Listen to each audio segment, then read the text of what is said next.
كشفت مصادر مطلعة أن مصالح الدرك الملكي التابعة للقيادة الجهوية بطنجة تمكنت يوم الثلاثاء الماضي من توقيف شخصين ضمن عصابة متخصصة في سرقة السيارات بالمدينة، حيث يقوم هؤلاء باستدراج بائعي السيارات خاصة عبر مواقع التواصل الاجتماعي إلى أماكن خلاء وضمنها منطقة بكزناية بضواحي المدينة، قبل الاعتداء على صاحبها بواسطة أسلحة بيضاء وسرقة ما بحوزته إضافة إلى السيارة.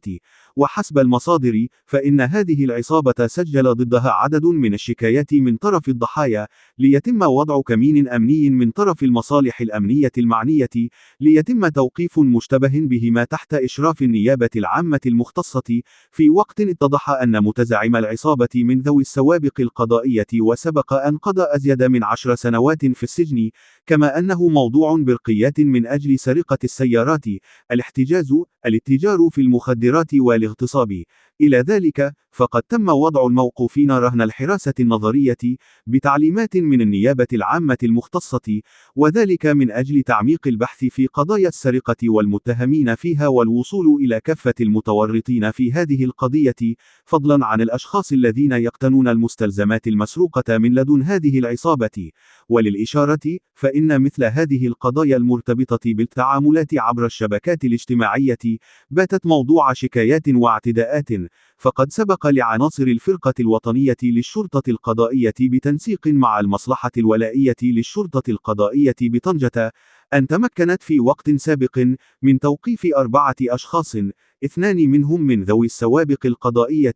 وذلك للاشتباه في ارتباطهم بشبكة إجرامية تنشط في النصب والاحتيال بواسطة الأنظمة المعلوماتية، وكان المشتبه فيهم يوهمون الضحايا بأنهم يعتزمون بيع سيارات ومركبات عن طريق نشر إعلانات على المواقع الإلكترونية،